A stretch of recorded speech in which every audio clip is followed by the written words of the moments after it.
चलिए आज P block का ऑल थ्योरी चलिए हम चालू करते हैं। उसको चालू करने से पहले हम पीरियडिक टेबल को यहाँ पर देख लीजिए, समझ लीजिए पीरियडिक टेबल पी ब्लॉक कहाँ से कहाँ तक होता है और क्या क्या होता है पी ब्लॉक में। तो यहाँ पर देखिए पी ब्लॉक जो होता है 13 से चालू होता है और 18 तक जाता है। कितना से देख लीजिए, यहाँ पर 13 से चालू होता है और यहाँ पर 18 तक जाता है, जिसमें से ग्रुप 13 को हम लोग बोरोन फैमिली कहते हैं। ग्रुप 13 को क्या कहते हैं, ये सब जितने हैं बाल गंगाधर तिलक, इसको हम क्या कहते हैं, बोरोन फैमिली। उसी प्रकार ग्रुप 14 को यानी 14 को, ग्रुप 14 को जितना भी 14 को, इस सबको क्या कहते हैं, कार्बन फैमिली। इसको क्या कहते हैं, कार्बन फैमिली। उसी प्रकार से 15 यानी नाइट्रोजन वाले ग्रुप को निकोजन कहते हैं। क्या कहते हैं, इसको पिनिकोनोजन नहीं पड़ेगा, इस पर पी साइलेंट होता है, तो इसको क्या पढ़ा जाता है, निकोजन्स। क्या पढ़ा जाता है, 15 ग्रुप का निकोजन्स। उसी प्रकार 16 ग्रुप को क्या पढ़ा जाता है, चलकोजन।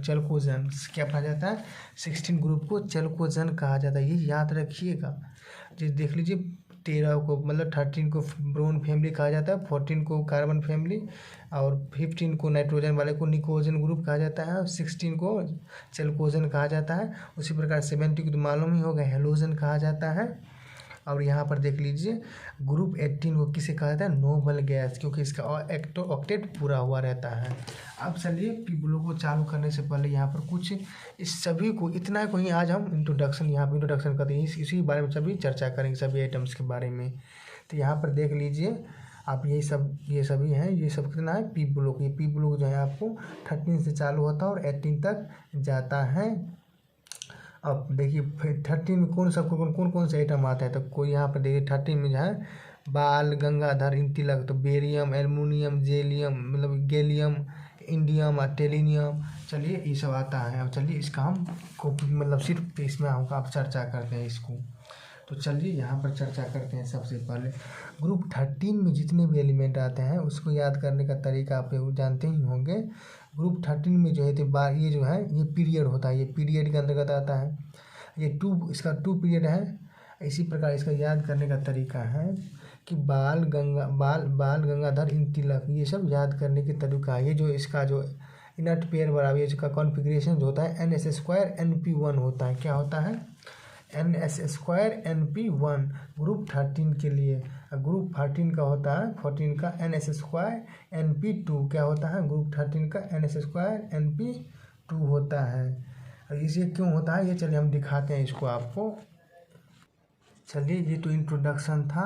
अब आप चलिए ये सब ग्रुप का इंट्रोडक्शन है, जिस प्रकार से यहाँ पर देखिए NS² NP1 होता है ग्रुप 13 के लिए, ग्रुप 14 के NS² NP2 होता है। पूरे पी ब्लॉक का एलिमेंट करने के लिए इसका कॉन्फ़िगरेशन होता है। ये फार्मूला देखते होंगे आप लोग, NS² NP1 to 6। आप जैसे देखिए मतलब ये बोरोन है, इसमें कितना होता है वैलेंस, तो 3 होता है बोरोन का, तो 3 होता है, तो ये NS² 2 हो गया यहाँ पर, 1 हो गया, तो 3 हो गया। तो इसी प्रकार से इसका अरेंजमेंट किया जाता है। इस प्रकार से ये इनट पेयर इस प्रकार से निकाला जाता है। तो इसी प्रकार जब 14 होगा तो 4 इलेक्ट्रॉन हो जाएगा कि जैसे वैलेंस इलेक्ट्रॉन 4 हो जाएगा, तो 4 के दर्शाने के लिए इसमें NS² NP2 करते हैं। इसीलिए ग्रुप 15 के लिए NS² NP3 हो जाएगा, ग्रुप 60 के लिए NS² NP4 हो जाएगा। उसी प्रकार ग्रुप 70 के लिए NS² NP5 हो जाएगा, ग्रुप 18 के लिए NS² NP6 हो जाता है। क्या हो जाता है, NS² NP6। और ये सब आइटम को याद कर लीजिएगा, क्योंकि ये पूछागा सीधा एग्जाम में पूछ देगा। ये बताइए आपको मतलब 3 किसका ग्रुप का है, किस ग्रुप का आइटम है या किस पीरियड का है। तो यहाँ पर देखिए ग्रुप है, ये पीरियड है सब। 3 के अंतर्गत, ग्रुप 3 के अंतर्गत एल्युमिनियम, सिलिकॉन, फास्फोरस ये सब आता है। तो ये ग्रुप आप लोग इसके सामने जो ग्रुप है ये याद रखिएगा, और इसके आइटम का भी नाम याद रखिएगा। ये जो मतलब बोरोन, एल्युमिनियम, गैलियम, इंडियम, टेलेनियम, इस प्रकार से सबको याद रखिएगा। चलिए अब इसका प्रॉपर्टी हम चालू करते हैं। तो प्रॉपर्टी ऑफ ग्रुप 15, ग्रुप 15 से हम चालू करते हैं। तो यहाँ पर देखिए ग्रुप इसका नेचर देखते हैं। तो कहता है कि in this group the element generally non metal and metalloid. कहता है कि इस ग्रुप में नॉन मेटल और मेटेलॉइड पाया जाता है। तो यहाँ पर देखिए नाइट्रोजन क्या है, नॉन मेटल, फास्फोरस क्या है, नॉन मेटल, आर्सेनिक क्या है, मेटेलॉइड है, एंटीमनी क्या है, मेटेलॉइड है, बिस्मिथ क्या है, ये पुअर मेटल है, ये मेटल होता है बिस्मिथ। आप कहिएगा ये कैसे होता है, ये तो हमने बताया, ये तो नेचर का ही बात है। तो नाइट्रोजन गैस के रूप में एग्जिस्ट करता है, ये नाइट्रोजन नॉन मेटल होता है। वही फास्फोरस जो P4 के रूप में एग्जिस्ट करता है, फास्फोरस P4 के रूप में एग्जिस्ट करेगा, सिंगल P के रूप में एग्जिस्ट नहीं करता है। उसी प्रकार नाइट्रोजन N2 के रूप में एग्जिस्ट करेगा, सिर्फ सिंगल N के रूप में नहीं एग्जिस्ट करता है। ये N2 गैस होता है, जबकि ये P4 क्या होता है, सॉलिड, याद रखिएगा। और ये दो देखिए यहाँ पर क्या होता है, मेटेलोइड, मतलब AS आर्सेनिक है, और एंटीमनी जो है यानी AS और SB है, ये सब मेटेलोइड है। मेटेलोइड क्या होता है, जिसमें मेटल और नॉन मेटल का दोनों गुण मतलब प्रेजेंट होता है, दोनों उस नेचर होता है, उसी को हम क्या कहते हैं, मेटेलोइड। जबकि बिस्मिथ एक क्या है, एक पुअर मेटल है। ये तीनों क्या रूप में पाया जाता है, ये तीनों जो है सॉलिड के रूप में पाया जाता है। चलिए आगे कहता है, ये जो आर्सेनिक है ना, ये arsenic is highly poisonous element. पूछेगा कि ग्रुप 15 में कौन पॉइजनस एलिमेंट है, तो ग्रुप 14 मतलब 15 में, ग्रुप 15 में आपको आर्सेनिक जो है, ये आर्सेनिक ये हाईली पॉइजनस में एलिमेंट है। अब चलिए इलेक्ट्रोनिगेटिविटी का चर्चा करते हैं। किस चीज़ का, इलेक्ट्रोनिगेटिविटी का चर्चा करते हैं। यहाँ पर देखिए इलेक्ट्रोनिगेटिव का मतलब क्या होता है, कहता है कि इलेक्ट्रोनिगेटिविटी का मतलब होता है, इसका मतलब हुआ कि कौन एटम जल्दी अपना मतलब कौन एटम जल्दी से अपना और इलेक्ट्रॉन को अपनी ओर खींचता है, वह उतना ज़्यादा इलेक्ट्रोनिगेटिव होता है। जो एटम, इलेक्ट्रोनिगेटिव कहने का मतलब कोई भी ऐसा एटम होता है जो ज़्यादा इलेक्ट्रॉन अपनी ओर खींचता है ना, उसे ही कहता है कि इलेक्ट्रोनिगेटिविटी उसका ज़्यादा होगा। और चलिए अब ये इलेक्ट्रोनिगेटिविटी का फॉर्मूला ये था।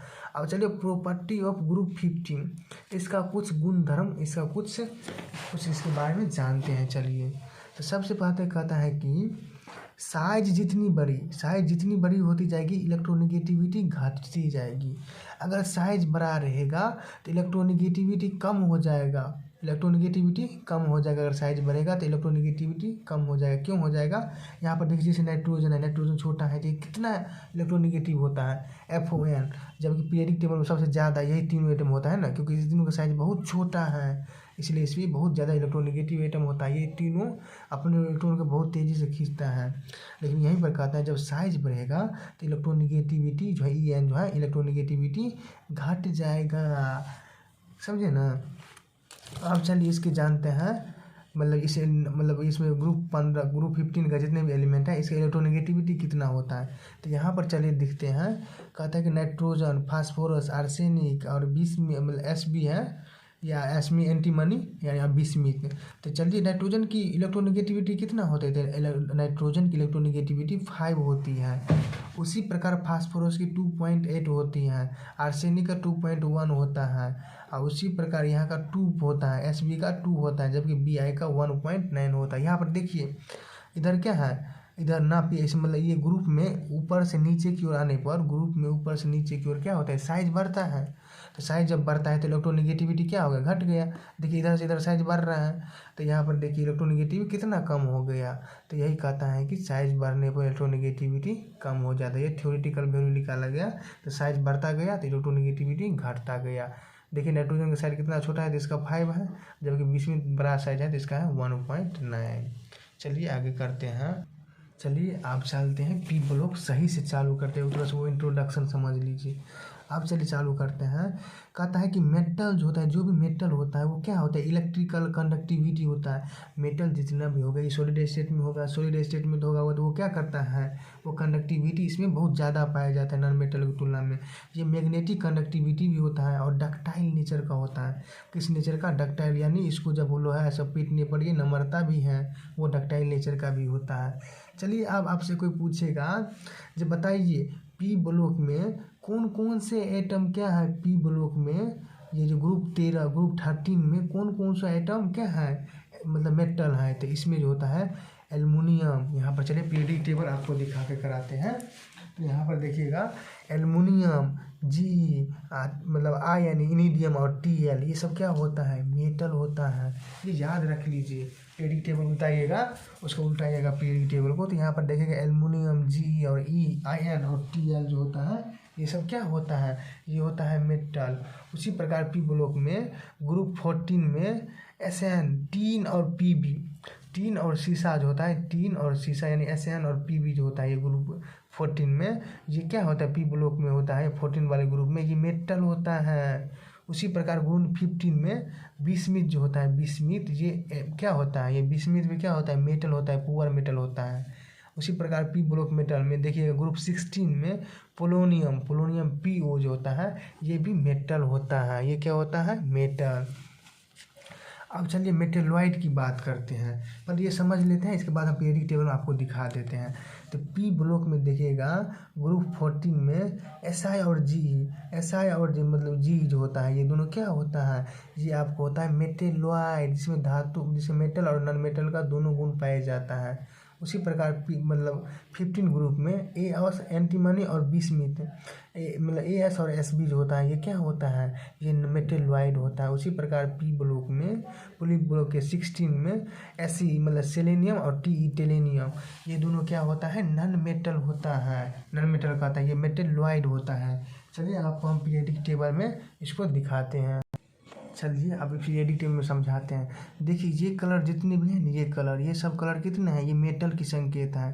तो यहाँ पर देखिए ग्रुप 13 में ये तो सभी मेटल है, ग्रुप 13 में, ग्रुप 14 में कार्बन क्या है, कार्बन, और ये SN जो है ये आपका क्या है, मेटल है। एक मिनट, सॉरी चलिए आप पीरियोडिक टेबल देख लीजिएगा, हमारे पीरियोडिक में थोड़ा गलती था इसलिए हम नहीं दिखा है। तो यहाँ पर देख लीजिएगा P ब्लॉक में जो मेटेलॉइड है ये SI और G जो है मेटेलॉइड है। मेटेलॉइड कहने का मतलब धातु मतलब मेटल और नॉन मेटल दोनों गुण पाया जाता है।